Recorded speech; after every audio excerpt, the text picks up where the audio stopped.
Hello आप सभी लोगों को मेरे तरफ से नमस्कार। आज स्वागत है आप सभी लोगों का इस चैनल पे। देखिए, आज की जो टॉपिक मैं लेकर द हिंदू एडिटोरियल का आया हूँ वो काफ़ी इम्पॉर्टेंट है। एक तमिलनाडु की कहानी है। ऐसे जो आज मैं जो बात करने वाला हूँ एडिटोरियल का, ऐसे एडिटोरियल का क्वेश्चन पैसेज में, सेंटेंस अरेंजमेंट में, क्लोज टेस्ट में अक्सर हमारे एग्ज़ाम में पूछे जाते हैं, तो वो काफ़ी इम्पॉर्टेंट है। देखिए, आज अगर आप पहली बार इस चैनल पर जुड़े हैं तो आप ज़रूर इस वीडियो को अंत तक देखेंगे। चलिए, पहले मैं बता दूं कि जो एवरीडे एडिटोरियल हम लोग करते हैं उसको दो पार्ट में करते हैं, ठीक है, दो हिस्से में करते हैं। तो अब जो दो हिस्से में एडिटोरियल को करते हैं तो बिल्कुल आप इसे ध्यान से देखें। जैसे यहाँ पे देखेंगे कि आज जो मैं 25 जून का एडिटोरियल 25 जून को लेकर आया हूँ पार्ट 1, ठीक है, सुबह 10 बजे आपके साथ मैं लेकर आया हूँ, ठीक है। सेकेंड का अगर मैं बात करूँ पार्ट 2 तो आपको शाम 4 बजे आएगा, ठीक है। ये मंगलवार से मतलब ये रविवार तक, ट्यूसडे टू संडे हम लोग एवरीडे करेंगे। देखिए, किसी भी एडिटोरियल में ग्रामर, वोकैबुलरी, कॉम्प्रिहेंशन, ये सारे पे बात होगा। ये बहुत ही इंपॉर्टेंट है आज का, तो आप बिल्कुल इस वीडियो को लास्ट तक देखेंगे। एक बात और मैं कहूँगा कि आज जिस चैनल पर आप ये जो देख रहे हैं, इससे मैं पहले आपको कुछ बात बता दूँ कि अभी हम लोगों का एसएससी का 2020 का सीपीओ का नोटिफिकेशन आया है। उसके लिए मैंने अलग से बैच स्टार्ट किया है, स्पेशल एसएससी का ही है वो। एसएससी का चाहे जो भी हो, एसएससी का सीजीएल देना हो, एलडीसी देना हो, एमटीएस देना हो, सबके तो बेस ऐसे ही हैं, बट सीपीओ के रिकॉर्डिंग है, सीपीओ का है, तो आप सभी एसएससी या बैंकिंग या डिफेंस किसी का पेपर देखना है, देना है आपको, ये ज़रूर देखें क्योंकि आपके लिए, सबके लिए इम्पॉर्टेंट है। ये सेकेंड डे क्लास था जो मैंने 25 जून को लिया और मैं एवरीडे ऐसे ही क्लास लेकर आऊँगा। अब देखिए, जो ये आपका जो एडिटोरियल या जो सारे टॉपिक पढ़ाए जा रहे हैं YouTube channel Pandey English study centre पे पढ़ाया जा रहा है। तो इस चैनल पर आज आप पहली बार जुड़े हैं तो इस चैनल से जुड़ जाएं, क्योंकि आपको बहुत सारे क्लास यहाँ पे दिया जाता है। टेलीग्राम चैनल है हमारा इंग्लिश विथ डी पांडे, आप इसे इस वीडियो के डिस्क्रिप्शन से भी जुड़ सकते हैं और आप टेलीग्राम से भी इसे जुड़ सकते हैं। अब आगे मैं आपके साथ कुछ समय लूँगा, 1-2 मिनट। देखिए, हमारे टॉपिक जो हैं अभी पढ़ाए जाते हैं द हिंदू एडिटोरियल एवरीडे आपको चैनल पर पढ़ाया जाता है। मैंने अभी टाइम बताया, सुबह के 10 बजे और शाम के 4 बजे। ग्रामर भी एवरीडे कराया जाता है। देखिए, फाउंडेशन बैच 25 जून से ग्रामर का एक मैंने स्टार्ट किया है, एडजेक्टिव टॉपिक स्टार्ट किया है, तो बिल्कुल आप उसे देखिए। द हिंदू एडिटोरियल का वोकैबुलरी भी कराया जाता है। देखिए, अभी आप सिनोनिम्स और एंटोनिम्स भी आपको कराए जा रहे हैं। ये जो होता है 2 तरह के होते हैं, प्रीवियस पेपर से भी लिए जाते हैं और द हिंदू एडिटोरियल से भी लिए जाते हैं। वन वर्ड और ईडीएम एंड फ्रेज को भी कराया जा रहा है। और मैं आपके साथ करूं तो पैसेज भी बिल्कुल पढ़ाया जा रहा है आपको। पैसेज आज जो मैं लेकर आया हूं एडिटोरियल, ये पैसेज बेस है, आपके एग्जाम में आते हैं। क्लोज टेस्ट भी है, सेंटेंस अरेंजमेंट भी है और मॉक टेस्ट भी है। एवरी सैटरडे को एसएससी का एक मॉक टेस्ट रखा जाएगा जो सीपीओ का अभी मैंने बैच स्टार्ट किया है। तो चलिए हम शुरू करते हैं अपने एडिटोरियल को। देखिए, अभी आज जो है 25 जून से एक फाउंडेशन बैच स्टार्ट हो रहा है, ठीक है। मंडे टू फ्राइडे चलेगा एडजेक्टिव, इसका टाइम है शाम को 7 बजे। बिल्कुल आप इस चैनल से जुड़ जाएंगे। देखिए, आज अब एडिटोरियल के बारे में बात करते हैं। बिल्कुल आप इस वीडियो को अंत तक देखेंगे, ज़्यादा बड़ा वीडियो नहीं है, निवेदन है, क्योंकि आपके एग्जाम के लिए बहुत ही ज़रूरी है। देखिए, सबसे पहले हेडिंग इसका देखिए, लिखा है अनडिजराइबल, ठीक है, एक्वाइटल। अनडिजराइबल एडजेक्टिव है, एक्वाइटल यहाँ नाउन है। अनडिजराइबल का हिंदी लिखिए, ठीक है, नहीं चाहने वाला, अवांछनीय, ठीक है। अनडिजायरेबल मतलब होता है अवांछनीय, नहीं चाहने वाला। एक्वाइटल, एक्वाइट से बना हुआ है, दोष मुक्ति, ठीक है। एक्वाइटल मतलब क्या होता है, दोष मुक्ति, यानी कह रहा है कि नहीं चाहने वाला या अवांछनीय, एक तरह से दोष मुक्ति मिला, रिहाई मिली। ऑन, ठीक है, उदम प्लेट एक नाम है, जगह है, उदम प्लेट शंकर मर्डर केस, यानी एक तमिलनाडु में एक शहर है उदम प्लेट, वहाँ उस शहर पर एक शंकर नाम का एक व्यक्ति का मर्डर केस हुआ है। ये देखिए, एक वैवाहिक जीवन को लेकर के है कि मतलब दोनों लड़का लड़की ने शादी किया था तो लड़की वाले ने लड़के वाले को मरवाया, इस तरह से आधारित है और बहुत ही इंपॉर्टेंट है हमारे एग्जाम के लिए, तो आप इसे जरूर देखेंगे। अनडिजराइबल एडजेक्टिव है, एक्वाइटल आपका नाउन है, मतलब अवांछनीय दोष से मुक्ति मिल गया, ठीक है, उदम प्लेट नामक जगह पर जो शंकर का मर्डर हुआ था, जो मर्डर केस हुआ था। चलिए आगे बढ़ते हैं। लिखा है हाई कोर्ट वर्डिक्ट, ठीक है। हाई कोर्ट का जो वर्डिक्ट आया, वर्डिक्ट मतलब होता है निर्णय, केस की सुनवाई जो होती है। हाई कोर्ट का जो वर्डिक्ट आया इन केस मर्डर, शंकर के मर्डर केस से संबंधित, ठीक है, एक सेटबैक निर्धारित किया टू पुश फॉर प्रोटेक्टिंग, ठीक है, जो एक तरह से कहा जाए तो क्या करने के लिए, प्रोटेक्ट करने के लिए, फ्रीडम, स्वतंत्रता का, ऑफ मैरिटल चॉइस मतलब वैवाहिक पसंद का। तो इसमें तो कोई ज़्यादा नहीं है। सुप्रीम कोर्ट ने अपना निर्णय सुनाया इस तरह की बात को, सॉरी हाई कोर्ट ने निर्णय सुनाया एक मर्डर केस के बारे में, जो एक मर्डर केस किसी विवाहिक जीवन पर आधारित है। तो चलिए अब देखिए यहाँ से अब मेन स्टार्ट आपका एडिटोरियल का पैसेज यहाँ से होता है। देखिए मैंने येलो कलर का जो लिखा हुआ और जो अंडरलाइन किया हुआ है वो आपका सब्जेक्ट पार्ट है। मैं वर्ब को भी आपको बिल्कुल बताते चलूँगा, अपने साथ एक कॉपी और पेन जरूर रखेंगे। मैं पहले आपके साथ वोकैबुलरी पे बात करूँगा, कॉम्प्रिहेंशन पर, ग्रामर पर, ट्रांसलेशन सबको लेकर चलूँगा। लिखा है कि देयर इज, देखिए जब भी कोई सेंटेंस देयर से स्टार्ट होता है तो उसके जरूर बाद एक वर्ब आता है, इसको इन्वर्जन कहा जाता है। देयर के बाद जो इज वर्ब आया है, ये वर्ब किसके लिए आया है, तो देखिए ए सब्जेक्ट है, अनडिजराइबल यहाँ एडजेक्टिव है, ये भी सब्जेक्ट का हिस्सा बन गया। डिसबिलीव और शॉक, डिसबिलीव मतलब क्या होता है आप जानते हैं, अविश्वास, ठीक है, और शॉक मतलब होता है किसी चीज़ से आश्चर्य की स्थिति, शॉक। तो कह रहा है कि एक तरह से कहा जाए तो अंडरस्टैंडेबल, समझने लायक, ठीक है, डिसबिलीव और शॉक है, ठीक है, मतलब समझ सकता है कोई इस डिसबिलीव को और शॉक को, ठीक है। Over Madras high court judgement, और किस पर ये डिसबिलीव और शॉक की बात हो रही है, मतलब कह रहे हैं कि आप समझ सकते हैं कि ये अविश्वसनीय है, अविश्वास योग्य है, और एक शॉक है, मतलब एक झटका देता है लोगों को, सोच के विपरीत बताता है। क्या चीज़ विपरीत बताता है, over Madras high court judgement, जो मद्रास हाई कोर्ट ने जजमेंट सुनाया। जजमेंट बहुत बार एग्जाम में स्पेलिंग टेस्ट में आया है, जजमेंट मतलब फैसला होता है, निर्णय, यानी जब मद्रास हाई कोर्ट ने इस मर्डर केस पर फैसला सुनाया तो जो बात आई वो बिल्कुल समझ सकता है कोई कि ये बिल्कुल अविश्वसनीय है और चौंका देने वाली बात है। एक्वाइटिंग, एक्वाइट से बना है, एक्वाइट मतलब होता है रिहा हो जाना, दोष मुक्त हो जाना, जो दोष मुक्त हो गया। ए मैन, एक व्यक्ति दोष मुक्त हो गया। कौन, फाउंड, जो पाया गया। फाउंड यहाँ पे भीतरी का काम किया है, एक तरह से कहा जाए तो पास्ट पार्टिसिपल है, पाया गया था, ठीक है। गिल्टी, गिल्टी के साथ हमेशा ऑफ लगता है, आप अपने कॉपी में पेन लेकर रखे हैं तो जरूर लिखेंगे गिल्टी ऑफ, मतलब जो दोषी पाया गया था, गिल्टी ऑफ मतलब दोषी पाया जाना। ऑर्डरिंग, ठीक है, ऑर्डरिंग द हेनियस मर्डर क्राइम, जिसने ऑर्डर दिया था, ऑर्डर मतलब आदेश दिया था। हेनियस, हेनियस बहुत, हेनियस मतलब होता है क्रूर, दुष्टता भरा, ठीक है, क्रूर और दुष्टता भरा, एकदम कहा जाता है कि बहुत बुरा स्थिति में, ठीक है। मर्डर हुआ था, मतलब मर्डर किया गया था, उस मर्डर में वो एक व्यक्ति दोषी था और मद्रास हाई कोर्ट ने उसे रिहा कर दिया। और यही बात समझ करके कोई कह रहा है कि अविश्वसनीय और चौंका देने वाली बात है।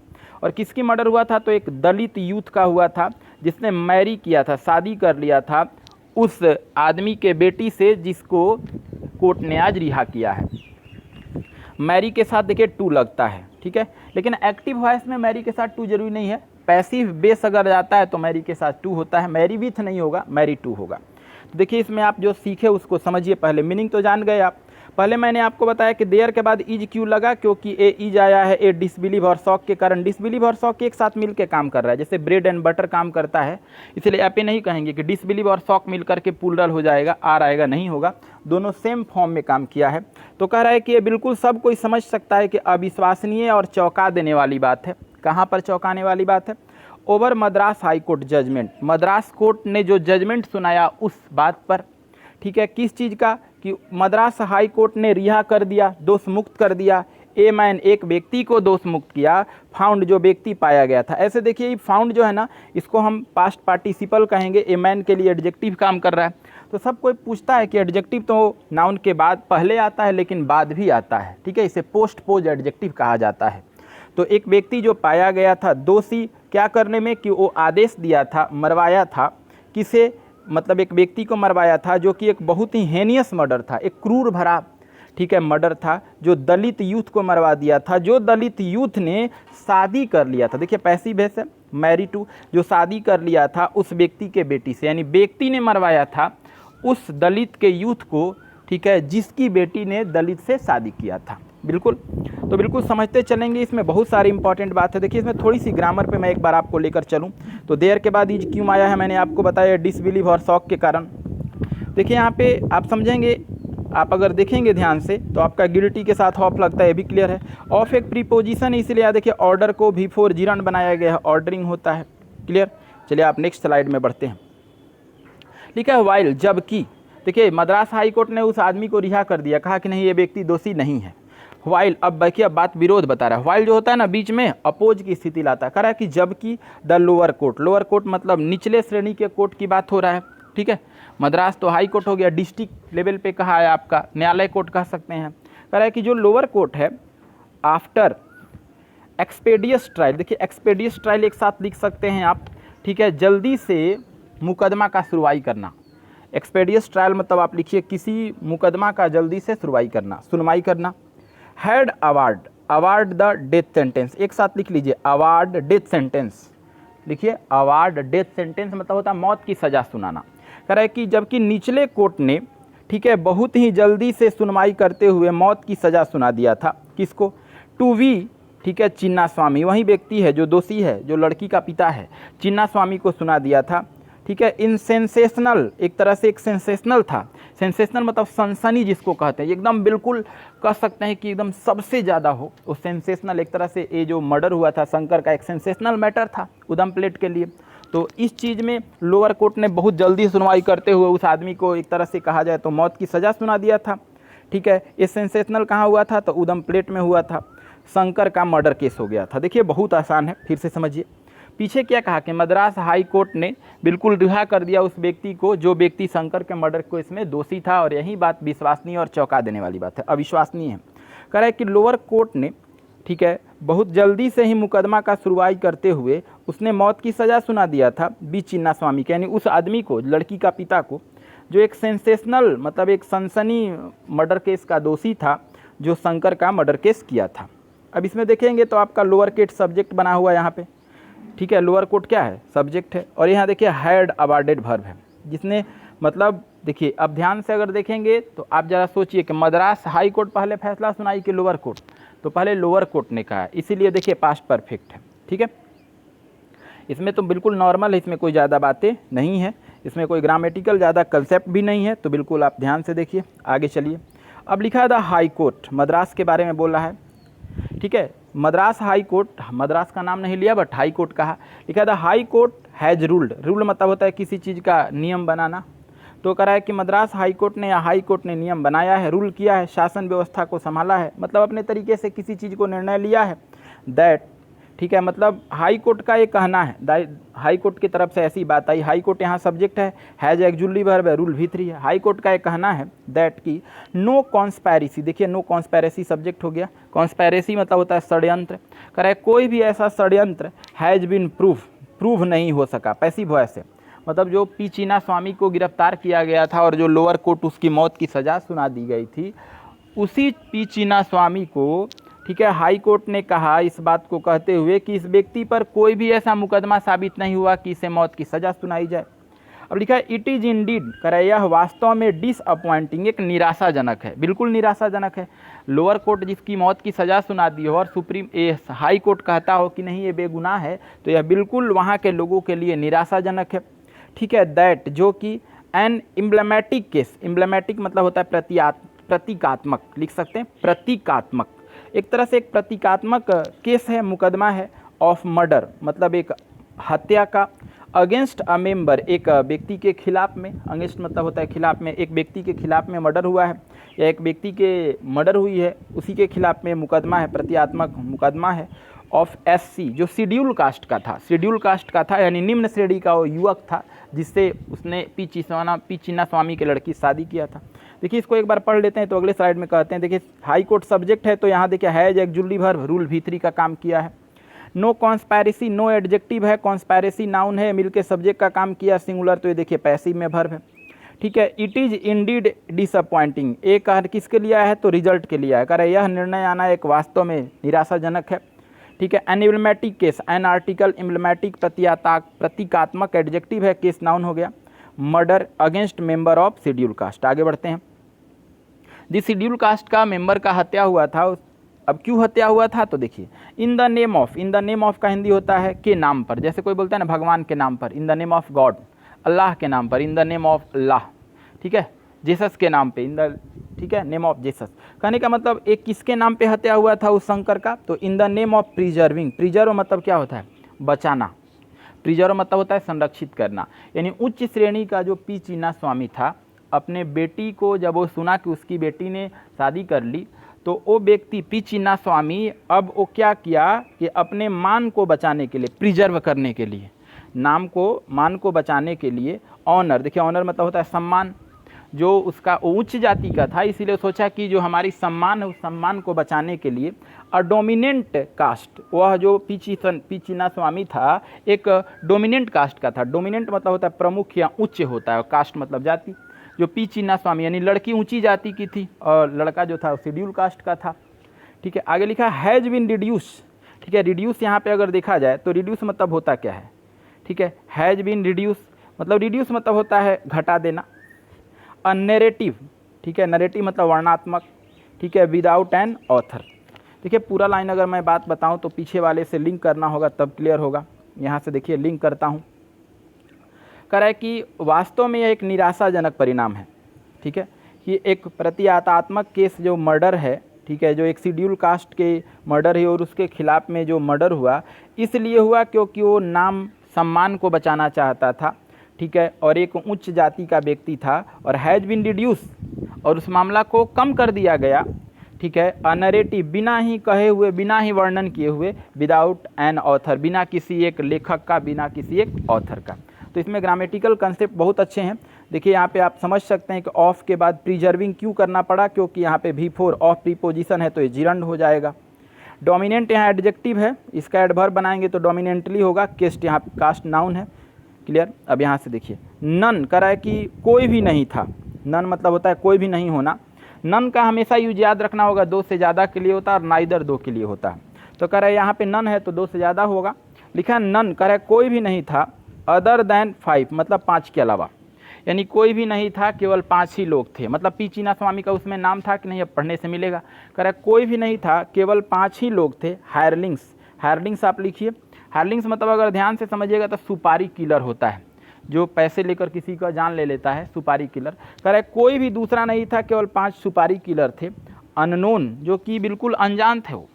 ठीक है, विक्टिम मतलब उस व्यक्ति से, ठीक है, मतलब वो शंकर को नहीं जानते थे, शंकर भी उन्हें नहीं जानता था, जो 5 व्यक्ति का नाम आ रहा है। और हैज़ बीन गिल्टी, और वहीं पांचों व्यक्ति जो है एक तरह से दोषी पाया गया है। क्लियर। मतलब जिन्होंने पैसे लेकर मर्डर किया था शंकर का, वो व्यक्ति दोषी पाया गया, लेकिन जिसने मर्डर करवाया उसको मद्रास हाईकोर्ट ने रिहा कर दी, ये बात कहा गया। तो नन आप समझ गए होंगे कि 2 से ज़्यादा पे होता है तो 5 है तो नन है। नन यहाँ सब्जेक्ट का काम किया है, सिंगुलर है, इसलिए देखिए हैज़ बीन फाउंड। गिल्टी ये पैसिव है, मतलब कोई भी दोषी नहीं पाया गया, केवल वो 5 व्यक्ति ही पाए गए जो कि शंकर को नहीं जानते थे, जो कि मतलब वो दोषी हैं। अब आइए लिखा है कि देयर, देयर आया है पांचों के लिए, 5 जो है ना अननोन पर्सन जो पैसे लेकर मारे थे। लिखा है देयर डेथ सेंटेंस, उन लोगों की जो मौत की सज़ा है। सेंटेंस यहाँ वाक्य नहीं है, सज़ा है, तो सेंटेंसेज इसलिए है क्योंकि 1 से ज़्यादा लोग हैं। कह रहे हैं उन 5 की जो मौत की सजाएँ हैं, प्लूरल है यहाँ पे, वर्ब देखिए हैव बीन कॉम्यूटेड। देखिए कॉम्यूट का मतलब होता है कम कर देना, सज़ा घटाना, आप लिख लीजिएगा। कॉम्यूट का मतलब यहाँ सज़ा घटाना। उन 5 लोगों के सज़ा को घटा दिया गया। ठीक है, टू लाइफ सेंटेंस, जो मौत की सज़ा सुनाई गई थी उसको अब जीवन भर का कारावास दे दिया गया, मतलब वो आजीवन कारावास रहेगा। विदाउट रिमिशन, और उसमें कोई उसे रिमिशन नहीं मिलेगा। रिमिशन मतलब होता है राहत, ठीक है, कमी आना। ये नहीं कि मतलब अब अगर उसकी मौत की सज़ा सुनाई गई थी और मौत की सज़ा हटाई गई तब 10 साल सज़ा होगा, नहीं, वो पूरे जीवन जेल में रहेगा। लिखा है फॉर 25 ईयर्स, और कितना 25 साल। ठीक है, तो आप समझ रहे होंगे देयर डेथ सेंटेंस यहाँ पे आपका सब्जेक्ट बन रहा है, और हैव बीन यहाँ पे पैसिव वॉइस है, कम्यूटेड है टू लाइफ। चलिए आगे लिखा है वी शंकर, यहाँ पे उस लड़के का नाम है जिसकी हत्या हुई है। वी शंकर हैड अस्कम्ड, अस्कम्ड देखिए यहाँ पे अगर ध्यान से लिख सकते हैं, अस्कम मतलब होता है मर जाना। वी शंकर जो था वो मर गया था। ठीक है, कैसे मरा था, तो लिखा है टू एज मैनी एज। देखिए मैनी और एज मैनी एज में क्या अंतर है, आप बहुत अच्छा सवाल पूछ सकते हैं कि मैनी और एज मैनी एज में क्या अंतर है। तो मैनी मतलब होता है बहुत सारा, जिसकी संख्या स्पष्ट ना हो, लेकिन जब संख्या स्पष्ट हो और बहुत ज़्यादा हो तो एज मैनी एज होता है। देखिए 33 है इसीलिए एज मैनी एज लाना पड़ा। कह रहा है वी शंकर जो था वो मर गया था। ठीक है, वो वी शंकर जो क्या था, मर गया था। ठीक है, कैसे, तो एक तरह से देखा जाए तो 33 उसको जख्म मिला था, इंजुरीज।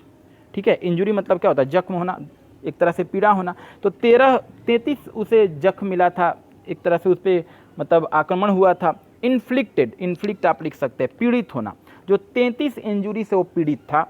ठीक है, अंडर गेज ऑफ CCB टेमरा, और कहाँ पे ये सब है, तो CCBTV जो है उसमें रिकॉर्ड है। ठीक है, बिल्कुल समझ रहे हैं आप। तो वी शंकर यहाँ पे सब्जेक्ट बना आपका, हैड एक्जुअली वर्ब है, स्कम वर्ब है। एज मैनी एज, तो आपको याद रखना होगा कि एज प्लस एज आए तो हमेशा बीच में पॉजिटिव डिग्री होगा, इसीलिए मैनी है।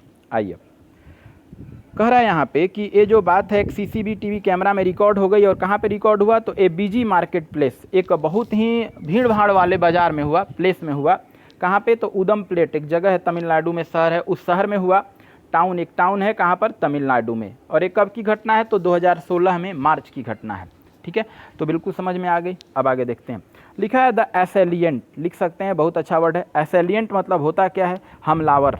एसेलिएंट मतलब होता है हमलावर।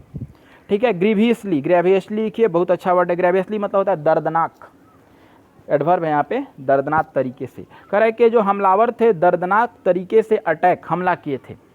हिज वाइफ, अब देखिए शंकर का तो हत्या हुआ, शंकर पे तो हमला हुआ था, उसकी जो वाइफ थी जिससे शंकर शादी किया था बी चिन्नास्वामी के लड़की से, उस लड़की पर भी हत्या हुआ था, इसका नाम कौशल्या था। यानी ये कहानी शंकर और कौशल्या की है, उस पर भी हमला हुआ था और बहुत ही एक तरह से देखा जाए तो दर्दनाक तरीके से हमला हुआ था। ठीक है, और आगे लिखा है चिन्मय स्वामी डाउटर, जो मतलब बी चिन्मय स्वामी की क्या थी, बेटी थी।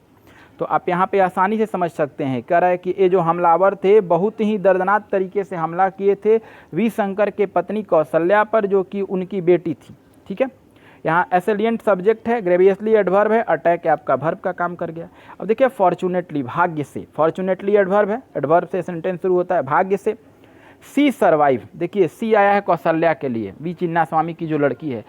कह रहा है भाग्य से, अपने नसीब से वह लड़की बच गई। सर्वाइव मतलब होता है बच जाना, जीवित हो जाना। ठीक है, एंड हर कॉरिजियस डेपोजिशन, देखिए बहुत अच्छा वर्ड है। और कौशल्या का जो उत्साह भरा एक बयान है, डिपोजिशन मतलब होता है बयान।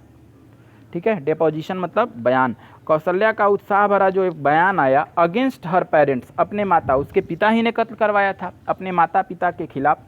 एंड फेलो मेंबर्स, और उन सदस्यों के खिलाफ ऑफ द डोमिनेंट, ठीक है, जो कि प्रमुख जाति के थे। देखिए जो बेटी थी, जो बी चिन्नास्वामी थे, वो एक थावर जाति के थे, उच्च जाति के थे, तो उनकी बेटी ही ने खिलाफ किया था, सबका केस उनके खिलाफ में बयान किया था। ठीक है, जो कि सब लोग एक उच्च जाति के थे, थेवर कम्युनिटी के थे। लेड टू, पर इसी के परिणाम स्वरूप, लेड टू मतलब होता है परिणाम स्वरूप, इसी के परिणाम स्वरूप द ट्रायल कोर्ट, ठीक है, जो मतलब ये जो ट्रायल कोर्ट है, सेंटेंस हर मतलब सज़ा सुनाया था, हर फादर उनके पिता को, और 5 वे हमलावरों को। ठीक है, और उनकी सज़ा किसकी सुनाई गई, मौत की सज़ा सुनाई गई। लेकिन वो 5 दोषी हो गए, लेकिन उनके पिता क्या हो गए, बच गए। यहीं देखिए, इसमें देखिए मैं आज शाम को आपको 4 बजे जो लेकर आऊँगा इसका पार्ट 2, इसमें मैं टेस्ट पेपर लेकर आऊँगा, पार्ट 1 और पार्ट 2 दोनों का रहेगा। तो आप ज़रूर पार्ट 1 को पढ़ें और पार्ट 2 को भी बिल्कुल पढ़ें, और बिल्कुल अपने लोगों के साथ शेयर करें, कमेंट में मुझे ज़रूर बताएं, क्योंकि ये बहुत ही इंपॉर्टेंट है। चलिए आज के लिए इतना ही, थैंक यू। आज शाम को 7 बजे मैं ग्रामर का फाउंडेशन बैच लेकर आ रहा हूँ, एडजेक्टिव मैं आपके साथ लेकर आऊँगा, ज़रूर आप उसे देखेंगे। Now thank you.